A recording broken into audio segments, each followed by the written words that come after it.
சின்ன மருமகள்ல அடுத்து என்ன நடக்க போகுது அப்படின்னு பாத்தீங்கன்னா, போசு இன்னைக்கு நான் உன் பெரியப்பா கிட்ட பேசினடா. அவரு 1 கோடி ரூபாய் தரேன்னு சொல்லியிருக்காரு. அதுவும் உன் கல்யாணத்துக்கு முன்னாடி நான் 1 கோடி ரூபாய் தரேன்.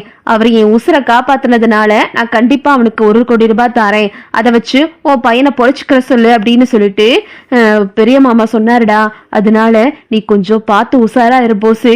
1 கோடி ரூபாய் போசு, பெரிய காசு. அது போக இங்கிட்டு எம்எல்ஏவோட பொண்ணோட சொத்து அது இதுன்னு கிடைக்க போகுதா. இனிமே உன் வாழ்க்கை ஓஹோன்னு இருக்க போகுது. நல்ல வேளை அந்த வேலைக்காரி மலரை கலட்டி விட்டோம். அந்த வேலைக்காரி மலரோட குப்பை கொட்ட முடியாது. என் பிள்ளையோட வாழ்க்கை நாசமா போச்சே நினைச்சேன். நல்ல வேளை என் பிள்ளையோட வாழ்க்கை எம்பிட்டோ மாறிடுச்சு அப்படின்னு சொல்லிட்டு ஈஸ்வரி வந்து சந்தோஷப்பட்டுக்கிட்டு இருக்கு. ஆமாமா, எனக்கு ரொம்ப சந்தோஷமா இருக்குமா அப்படின்னு சொல்லிட்டு மூணு பேசிக்கிட்டு இருக்குங்க. இந்த சாவித்திரி வந்து என்னடி என் அண்ணிய பாட்டுக்க அவனுக்கு 1 கோடி ரூபாய் தரேன்னு சொல்லிட்டாரு அப்படின்னு சொல்லிட்டு சாவித்திரி வந்து தாமரை கிட்ட புலம்புது. உடனே தாமரை வந்து, அம்மா என்னம்மா பண்ண சொல்ற, நம்ம இந்த கல்யாணத்தை மட்டும் நடக்க விட்டுறவே கூடாதுமா என்னைக்கும் அப்படின்னு சொல்லிட்டு தாமரை சொல்லுது. ஆமாண்டி, என்னைக்குமே இந்த கல்யாணம் நடக்க விட்டுறவே கூடாது. அவ உன் கல்யாணத்தை எப்படி நிப்பாட்டுனா நமக்கு அதுக்கு பழி வாங்க வேணா. அவன் புள்ள மட்டும் நல்லா ஓஹோன்னு இருக்குன்னு நினைக்கிறா பத்தி அவன் அத்தைக்காரி. அவளை நம்ம சும்மா விட்டுறவே கூடாது. இந்த கல்யாணம் நடக்க கூடாது. கடைசி வரைக்கும் அவனுக்கு அந்த வேலைக்காரி மலராதான் இருக்கணும். பொண்டாட்டியா இருந்து அவனும் ஒரு வேலைக்காரனா தான் அந்த வீட்டுல இருக்கணும் அப்படின்னு சொல்லிட்டு சாவித்திரி வந்து ரொம்ப கரிச்சு கொட்டிக்கிட்டு இருக்கு. அப்புறம் பார்த்தா தமிழ் காய்கறி எல்லாம் வாங்கிட்டு வீட்டுக்கு வந்துகிட்டு இருக்காங்க. இங்கிட்டு பார்த்தா சிறுத்தாப்புல வந்துட்டு, ஏய் ஒரு நிமிஷம் நெல்லே, நான் உங்ககிட்ட ஒரு முக்கியமான விஷயம் சொல்லணும். எனக்கு பெரியப்பா 1 கோடி ரூபாய் தரேன்னு சொல்லியிருக்காரு. அவரோட உசுரை காப்பாத்துனதுனால அவர் எனக்கு 1 கோடி ரூபாய் தரேன்னு சொல்லியிருக்காரு. அது போக அந்த எம்எல்ஏ பொண்ணோட நான் கல்யாணம் பண்ணிட்டு ரொம்ப சந்தோஷமா வாழ போறேன். உன் கூட ஒரு தித்திரிஞ்சால இந்த மலரு அவகிட்ட போய் சொல்லு, வயிறு அறிஞ்சு சாகட்டும் அப்படின்னு சொல்லிட்டு போஸ் சொல்றான். இது கேட்டுட்டு தமிழ் சொல்றாங்க, ஓஹோ உனக்கு அந்த நினைப்பு வேற இருக்கா? உனக்கு 1 கோடி ரூபாய் உன் கைக்கு வந்தா தானே, உன் கைக்கு 1 கோடி ரூபாய் ஜென்மத்துக்கும் வராது அப்படின்னு சொல்லிட்டு இங்க வந்துட்டு நம்ம தமிழ் சொல்லிக்கிட்டு இருக்காங்க. சவால்டி, அதையும் பாத்துக்குருவோம் அப்படின்னு சொல்லிட்டு போஸ் அங்க இருந்து போயிடறான். வீட்டுக்கு வர்றாங்க. வீட்டுக்கு வர வழியில தமிழ் ரொம்ப யோசனையோட வந்துகிட்டு இருக்காங்க. கரெக்டா வந்துட்டு, ரசங்கம் உனக்கு ஒரு விஷயம் தெரியுமா? ரசங்கம் சேது மெத்தி விடையப்படுத்திருக்கான். வக்கீல்ல இடி மின்னல் பிடிச்சு தீ பிடிச்சு எரிஞ்சிருக்கு. நல்ல வேலை கொஞ்ச நேரத்துக்கு முன்னாடிதான் தமிழ் வந்து அவனை உள்ள கூட்டிட்டு போய் படுக்க வச்சிருக்கா. உள்ள கூட்டிட்டு போன கொஞ்ச நேரத்திலேயே தீ பிடிச்சிருச்சு போசு. நல்ல வேலை அவன் உசுரை காப்பாத்திட்டா அப்படின்னு சொல்லிட்டு அப்பத்தான் சொல்லவும் சேதுவுக்கு போன் பண்ணி, ஐயா சேது என்னையாச்சு உனக்கு எந்த பிரச்சனையும் இல்லையே அப்படின்னு சொல்லவும், எனக்கு எந்த பிரச்சனையும் இல்லப்பா, தமிழை நீ நல்லபடியா உள்ள கூட்டிட்டு வந்துட்டா. அவ மட்டும் கூப்பிடல அப்படின்னா எனக்கு என்ன இருக்குமே தெரியாது. கடைசி நேரத்துல அவதாப்பா என் உசுரை காப்பாத்தினா அப்படின்னு சொல்லிட்டு தமிழை பத்தி சேது வந்து ராஜாங்கத்துக்கிட்ட சொல்லவும், சரி எந்த சாமி புண்ணியமோ நல்ல வேலை உனக்கு எதுவும் ஆக சேது கிட்ட வந்து ராஜாங்க பேசிக்கிட்டு இருக்காரு. அப்புறம் பார்த்தா எங்கிட்டு தமிழ் வீட்டுக்குள்ள வர்றாங்க. வந்துகிட்டு இருக்கும் போது இங்கிட்டு ஈஸ்வரியும் சித்ராவும் பேசிக்கிட்டு இருக்குங்க. அடியே உன் தம்பி மட்டும் எந்த சிக்கலையும் சிக்காம இருக்கணும்டி. அந்த பொண்ணு கொஞ்சம் ஸ்ட்ரிக்டான பொண்ணா இருக்கு.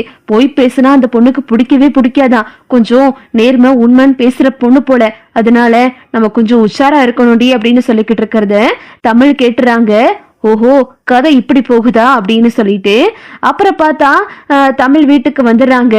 இதை வந்துட்டு என்னக்கா ஒரு மாதிரியா இருக்கு அப்படின்னு சொல்லிட்டு தனோ கேட்கவும், ஒன்னும் இல்ல தனோ, வர வழியில போஸ பார்த்தேன், அவன் இந்த மாதிரி என்கிட்ட பேசினா அப்படின்னு சொல்லும் போது, என்னக்கா சொல்ற, பெரிய மாமா இதுக்கு போஸ் மாமாவுக்கு 1 கோடி ரூபாய் தரப்போறாரு அப்படின்னு சொல்லும் போது, தெரியலடி, அதான் உசுரை காப்பாத்தினதுக்காக 1 கோடின்னு சொல்றாங்களே அப்படின்னு சொல்லிட்டு தமிழும் சொல்றாங்க. அக்கா எனக்கு இந்த இடத்துல அக்கா சந்தேகம் வருது. அவர் எப்படிக்கா ஒரு காயம் கூட இல்லாம அந்த மருந்து எடுத்திருக்க முடியும் அப்படின்னு இங்க பார்த்தா தனோ சொல்லவும், ஏந்தனோ அப்ப போஸ் மருந்து எடுத்துட்டு வரும்போது அவர் உடம்புல ஒரு காயம் இல்லையா அப்படின்னு கேட்கவும், ஆமாக்கா நீயும் மாமாவும் சேரும் சகதியுமா இருந்தீங்க. ஆனா போஸ் மாமா உடம்புல ஒரு பொட்டு காயம் இல்லக்கா, ஃப்ரெஷ்ஷா வந்தாரு.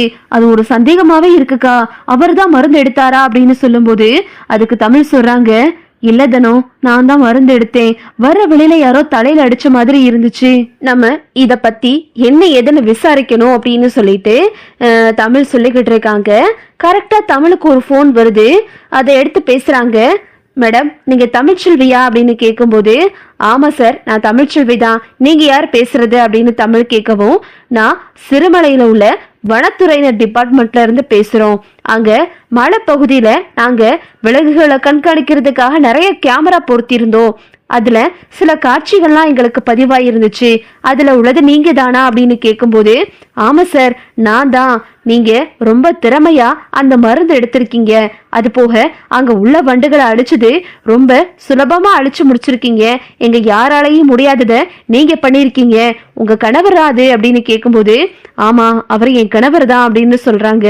சரி அப்புறம் என்ன, உங்களை யாரோ தலையில அடிச்சுட்டு உங்க மருந்து எடுத்துட்டு போயிருக்காங்க அப்படின்னு வனத்துறையினர் கேட்கவும், இதை கேட்டுட்டு தமிழ் அதிர்ச்சி ஆகிடுறாங்க. ஆமா மேடம், உங்களை யாரோ தலையில அடிச்சுட்டு உங்ககிட்ட இருந்து மருந்தை வாங்கிட்டு போறாங்க. நீங்க மயக்கத்துல இருக்கும் போதுதான் மருந்து எடுத்துட்டு போறாங்க அப்படின்னு சொல்லவும், அப்படியா, எனக்கு அந்த வீடியோ மட்டும் கொஞ்சம் அனுப்ப முடியுமா அப்படின்னு கேட்கவும், நாங்க போலீஸ் ஸ்டேஷன்ல அந்த வீடியோவை கொடுத்துருக்கோம், நீங்க கொஞ்சம் அங்க வாங்கிக்கங்க. அது போக உங்களை பாராட்டுறதுக்காக நாங்க எங்களால முடிஞ்ச சர்டிபிகேட் மெடல்லாம் அங்க கொடுத்துருக்கோம், நீங்க போய் கலெக்ட் பண்ணிக்கங்க அப்படின்னு சொல்லிட்டு வனத்துறையினர் சொல்லவும், சரிங்க சார் அப்படின்னு சொல்லிட்டு தமிழ் வேகமா கிளம்பிட்டு போறாங்க.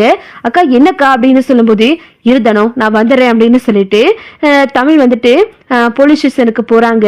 அங்க போயிட்டு, என்னம்மா நீங்க யாரு அப்படின்னு கேட்கவும், தமிழ்ச்செல்வி, வனத்துறையர் இங்க உங்ககிட்ட சர்டிபிகேட் வாங்க சொன்னாங்க அப்படின்னு சொல்லும்போது, அப்படியா நீங்க தான் தமிழ்ச்செல்வியா அப்படின்னு சொல்லிட்டு சர்டிபிகேட் மெடல்லாம் தமிழ்கிட்ட கொடுத்து, கங்க்ராச்சுலேஷன்மா, நீங்க ரொம்ப திறமையா ரொம்ப வீரமாவும் இதை பண்ணிருக்கீங்க. ஒரு பெண்ணா இருந்து இதை பண்றது அவ்வளவு பெரிய சுலபமான விஷயம் இல்லை அப்படின்னு சொல்லிட்டு தமிழுக்கு போலீஸ் அதை கொடுக்குறாங்க.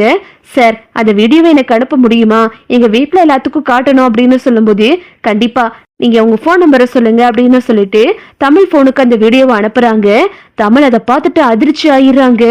ஐயோ என்னது, நாம தான் அந்த வண்டை கொண்டுட்டு மருந்து எடுத்துட்டு மாமா உசுரை காப்பாத்திருக்கோம். இந்த போஸ் நம்மள வழியில அடிச்சு போட்டு மருந்து எடுத்துட்டு போயிட்டான், நம்ம சும்மா விடக்கூடாது அப்படின்னு சொல்லிட்டு தமிழ் வேகமா வீடியோ எடுத்துட்டு போறாங்க.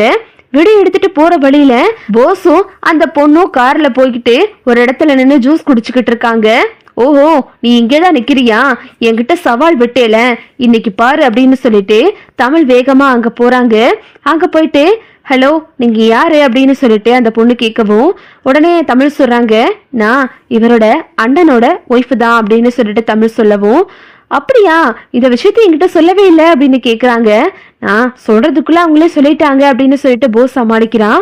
அப்படியே போஸுக்கு ஒரு பயமா இருக்கு. தமிழ் போஸை பார்த்து முறைக்குது. அப்புறம் பார்த்தா, உங்ககிட்ட ஒரு முக்கியமான விஷயம் பேசணும் அப்படின்னு சொல்லவும், என்ன விஷயம் அப்படின்னு சொல்லிட்டு அந்த காவியானந்தினி கேக்குறாங்க. நீங்க உங்களுக்கு பொய் சொல்றதுனா பிடிக்காதாமே அப்படின்னு சொல்லிட்டு தமிழ் கேட்கவும், ஆமா எனக்கு யார் பொய் சொன்னாலும் என்கிட்ட எந்த விஷயத்த மறைச்சாலும் எனக்கு பிடிக்காது அப்படின்னு சொல்லவும், தமிழ் நடந்த விஷயத்தெல்லாம் சொல்றாங்க. இங்க பாருங்க, நான் தான் மருந்து எடுத்துட்டு எங்க மாமா உசுரை காப்பாத்துறதுக்காக வந்தேன். கடைசியில என்னை அடிச்சு போட்டுட்டு எல்லாரையும் ஏமாத்திக்கிட்டு இருக்கான். இவரை போய் நீங்க கல்யாணம் பண்ண போறீங்க, நாளைக்கு உங்களே ஏமாத்த மாட்டான்னு என்ன நிச்சயம்? இவர் ஒரு பொறுக்கி, இவர் ஒரு சரியான ஃப்ராடு, இவரை நம்பி திரும்பவும் உங்க வாழ்க்கையை இழந்துடாதீங்க அப்படின்னு சொல்லிட்டு தமிழ் அந்த பொண்ணுகிட்ட எல்லா விஷயத்தையும் சொல்றாங்க. இதை கேட்டுட்டு காவி அப்படியே அதிர்ச்சியாகி நிக்கிறாங்க. இதுதான் அடுத்தடுத்து நடக்க போகுது. ஓகே விவோஸ், இந்த வீடியோ உங்களுக்கு பிடிச்சிருந்தா லைக் பண்ணுங்க, ஷேர் பண்ணுங்க, மறக்காம நம்ம சேனலை சப்ஸ்கிரைப் பண்ணிக்கோங்க. தேங்க்ஸ் ஃபார் வாட்சிங்.